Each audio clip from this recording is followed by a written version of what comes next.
सबको जय मसीह की। उम्मीद है आप है परमेश्वर की दया और कृपा से बहुत ही ठीक ठाक होंगे और खुश होंगे। और यदि आप खुश नहीं है तो इस वीडियो को देखने के बाद परमेश्वर आपको खुश करेगा, क्योंकि जो वचन के साथ चलते हैं उनके पास दुख है वो रुक भी नहीं सकता है, ठहर भी नहीं सकता है। और आज का ये वीडियो आपको बहुत ही आशीष और बरकत देने वाला है। और आज का जो हमारा अध्याय है वो है मत्ती रचित सुसमाचार और उसका 19वां अध्याय। और इस अध्याय में हम देखेंगे तलाक के विषय, यीशु की शिक्षा और बालकों को आशीर्वाद देना और धनी युवक और अनंत जीवन के बारे में। बिल्कुल ही छोटा सा पाठ है और बिल्कुल ही सिंपली है और बिल्कुल ही आसानी से इस पाठ को और इसकी शिक्षाओं को हम समझ सकते हैं और अपने जीवन में भी लागू कर आगे बढ़ सकते हैं। तो आइए शुरू करते हैं। मत्ती रचित सुसमाचार 19वां अध्याय और इसकी पहली आयत का शीर्षक है तलाक के विषय, यीशु की शिक्षा। जब यीशु ये बातें कह चुका, कौन सी बातें कह चुका? वो पिछले अध्याय में थी, निर्दयी सेवक का दृष्टांत। आपने देखा था कि एक आदमी के ऊपर 10 लाख का कर्ज था। उसका कर्ज तो राजा ने माफ कर दिया, लेकिन रास्ते में उसे एक और व्यक्ति मिला जो कि उसका कर्जवान था 10,000 का। उसने उसका 10,000 कर्जा माफ नहीं किया था। तो यही बातें का जिक्र है कि जब यीशु ये बातें कह चुका, इसके बारे में बता चुका कि कौन सही है कौन गलत है और क्या सही करना चाहिए था और क्या नहीं करना चाहिए था और परमेश्वर का राज्य कैसा है। और यरदन के पार यहूदिया के प्रदेश में चला गया। इस घटना के बाद है यीशु यरदन के पार यहूदिया प्रदेश में चला गया। तब बड़ी भीड़ उसके पीछे हो ली और उसने उन्हें चंगा किया। बहुत बड़ी भीड़ है वो उसके पीछे हो ली जब लोगों को पता चला कि यीशु मसीह है वो यहूदिया में आया है।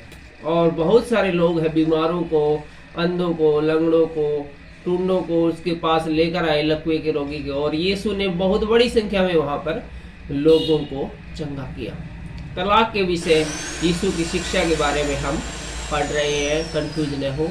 और तब फरीसी उसकी परीक्षा करने के लिए पास आकर कहने लगे, क्या हर एक कारण से अपनी पत्नी को त्यागना उचित है?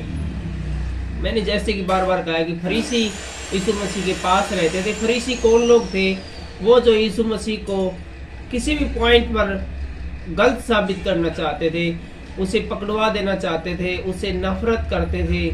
क्योंकि वो जो फरीसी है वो अपने आप को बड़ा ज्ञाता समझते थे। बाइबल का, मूसा के जो नियम है, जो कानून है, उसका बड़ा जानकार समझते थे और नहीं चाहते थे कि कोई और गहराई से इसके बारे में बताकर उनसे बड़ा हो या लोग उनके पीछे चलना छोड़ दे और किसी और के पीछे हो ले, क्योंकि इसकी सारी रोजी रोटी और रोजगार उसी से चलता था।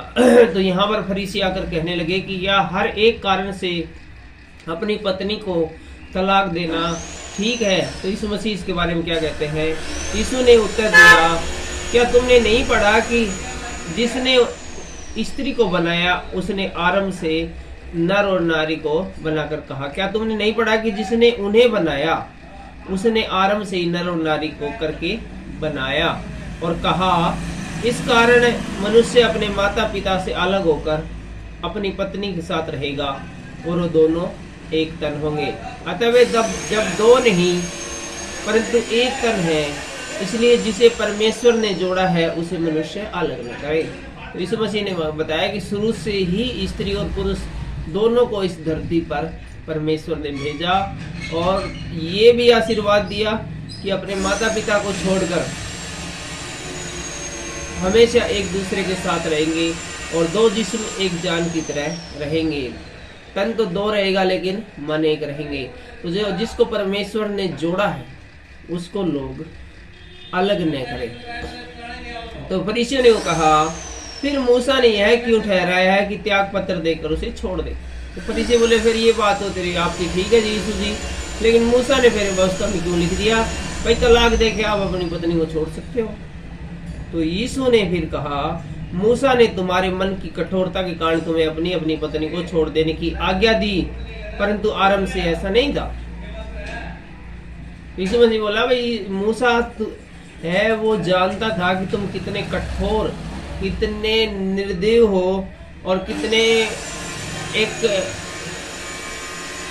दुष्ट टाइप के बंदे हो, जिसके अंदर दया भाव नहीं है और जो कि परमेश्वर से नहीं डरते हो। और मूसा तुम्हारे मन की और तुम्हारे आसपास तुम्हारे मध्य में रहता था, तो वो तुम्हारी कठोरता को जानता था और तुम्हारी इसी कठोरता के कारण मूसा ने ये बातें की थी, ये आज्ञा दी थी कि कोई भी मनुष्य है वो त्याग पत्र देकर अर्थात तलाक देकर अपनी पत्नी को छोड़ सकता है। और मैं तुमसे कहता हूँ कि जो कोई व्यभिचार को छोड़कर और किसी कारण से अपनी पत्नी को त्याग कर दूसरी से विवाह करे, वह व्यभिचार करता है। तो यीशु मसीह कहते हैं, लेकिन मैं आज तुमसे कहता हूँ, तलाक के विषय कहता हूँ कि सिर्फ आप अपनी पत्नी को तभी छोड़ सकते हो जबकि आपको पता चले कि वो व्यभिचारिणी है, गलत काम करने वाली है, और उसके बाद ही आप उसको छोड़ सकते हो। यदि बिना व्यभिचार के छोटी मोटी बातों के कारण आप अपनी पत्नी को छोड़ देते हो तो एक व्यभिचारी के समान हो आप, एक बलात्कारी के समान आप हो। और जो उस छोड़ी हुई से विवाह करे वह भी व्यभिचार करता है।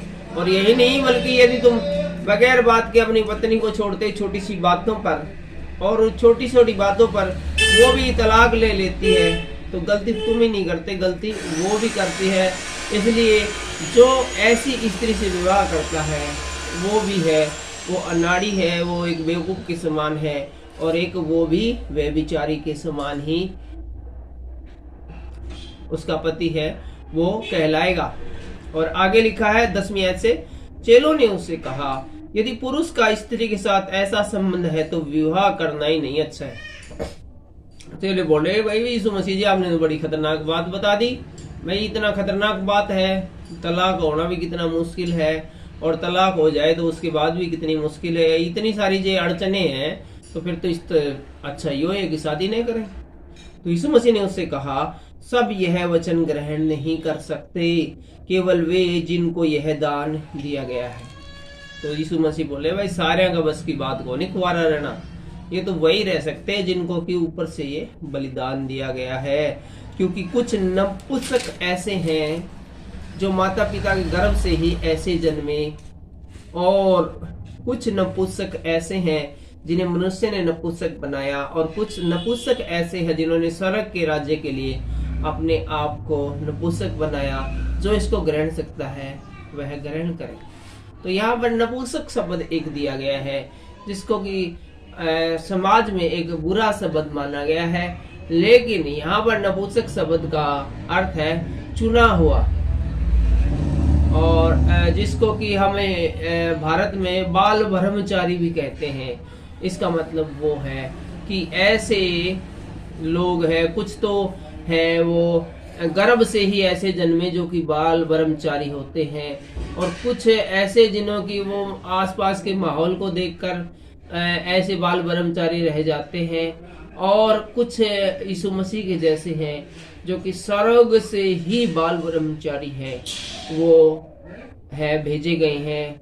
और यीशु मसीह अंत में कहते हैं, जो इसको ग्रहण कर सकता है वह ग्रहण कर ले। भाई इस बात को, शिक्षा को मानकर, इस बात को समझ के जो कोई ऐसा करना चाहे तो कर सकता है, बहुत ही अच्छी बात है।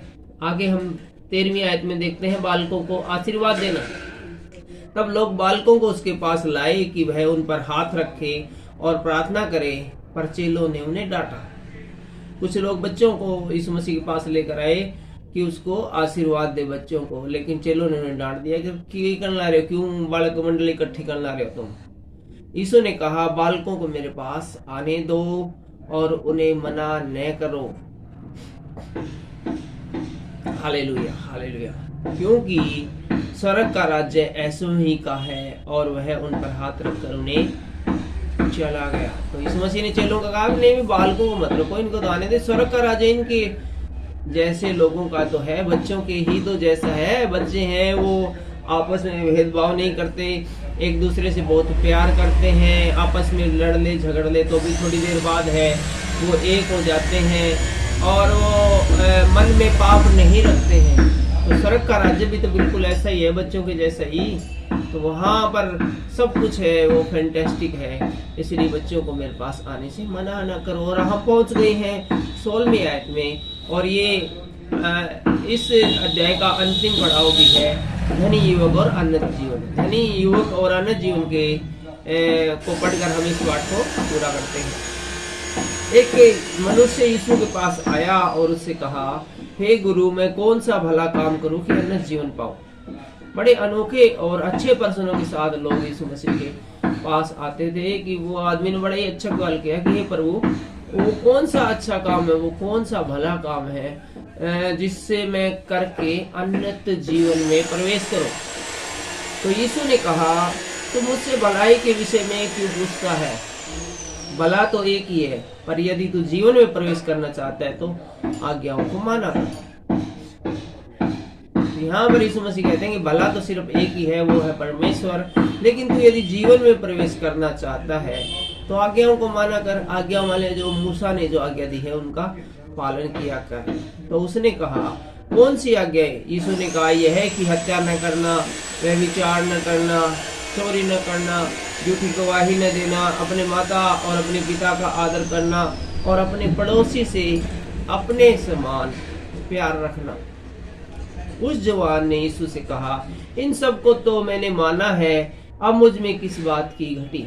तो वो आदमी बोले, भाई ये यीशु जी, ये तो आपने जो जो बात है उनको तो मैं बचपन से ही मानता आ रहा हूँ, तो और किस चीज की कमी रहेगी मेरे अंदर अनंत जीवन में प्रवेश करने के लिए? तो यीशु ने उससे कहा, यदि तू सिद्ध होना चाहता है तो जा अपना माल बेचकर कंगालों को दे और तुझे स्वर्ग में धन मिलेगा।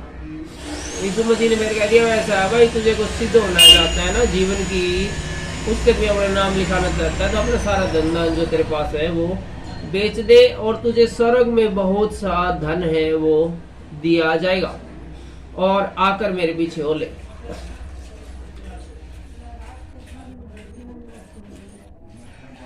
अपना सारा धन हो कंगालों को बांट दे और फिर आकर मेरे पीछे हो ले। और परंतु वह जवान यह बात सुनकर उदास हो गया और चला गया, क्योंकि वह बहुत धनी था। जब इतनी बड़ी बात यीशु मसीह ने कह दी तो वो जवान है बड़ा उदास हुआ और यीशु के पास से चला गया, क्योंकि वह बहुत धनी था। वो ऐसा लगा लो कि वो जैसे कि जिंदल है, अंबानी है, उनके जैसा ही बहुत ज्यादा ही धन था।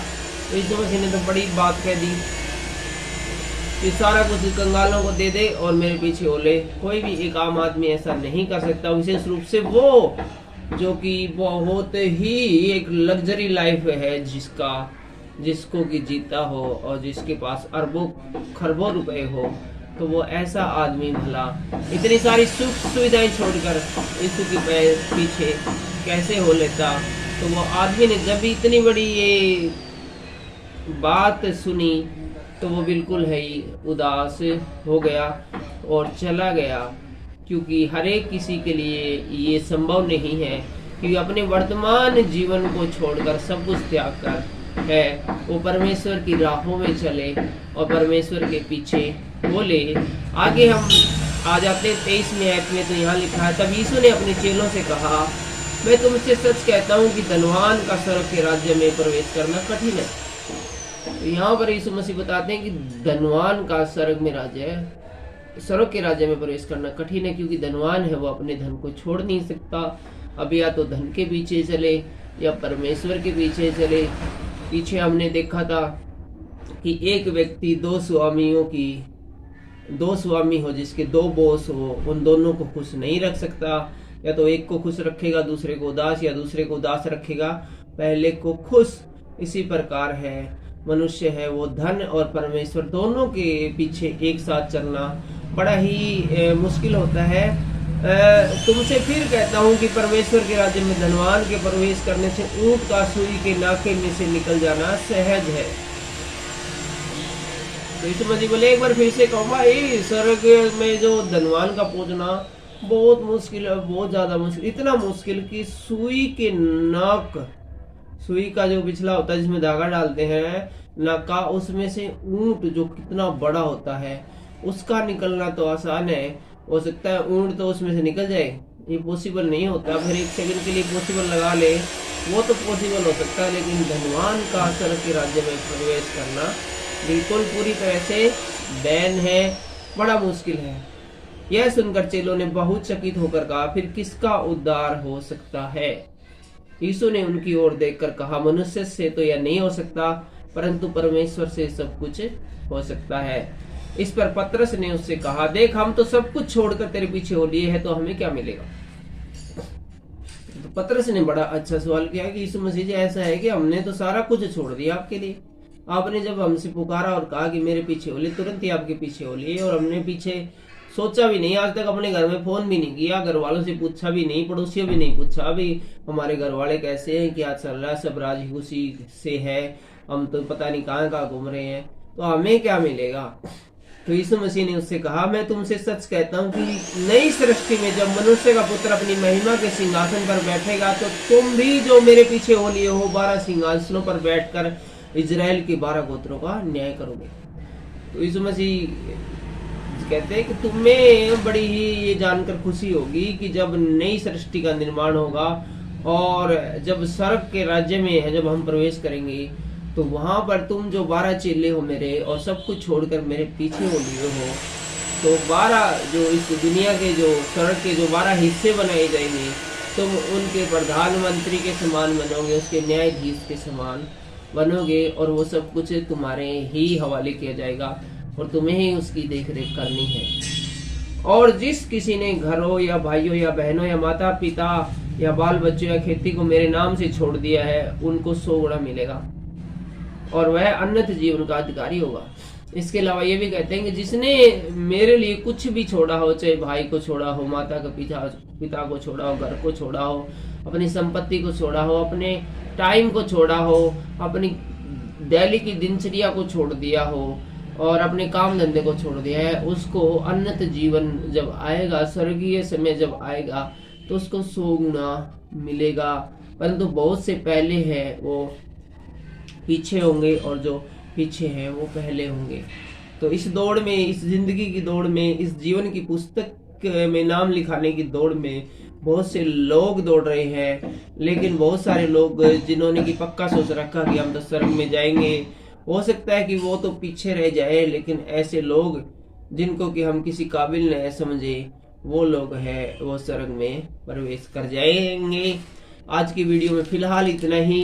अगले वीडियो में हम मत्ती रचित सुसमाचार उसका 20वां अध्याय पढ़ेंगे और 20वें अध्याय में हम अगले वीडियो में देखेंगे बारी के मजदूरों का दृष्टांत, अपनी मृत्यु के विषय यीशु की तीसरी भविष्यवाणी, और इसके साथ ही हम एक माँ की विनती, और इस पाठ के अंत में हम देखेंगे 2 अंधों को दृष्टिदान। आज के वीडियो में बस इतना ही। वीडियो आपको अच्छा लगा हो तो आप वीडियो को आप लाइक जरूर कर दें, और हमारे चैनल पर नए हैं तो आप हमारे चैनल को भी सब्सक्राइब कर दें, ताकि इसी प्रकार की वीडियो हम सबसे पहले आपके पास पहुंचाते रहें। और फेसबुक के ऊपर यदि आप हमें देख रहे हैं तो आप हमारे पेज को भी लाइक कर सकते हैं। आज के इस वीडियो के द्वारा हम सबको परमेश्वर बड़ी आशीष और बरकत दे। सबको जय मसीह की जय हिंद।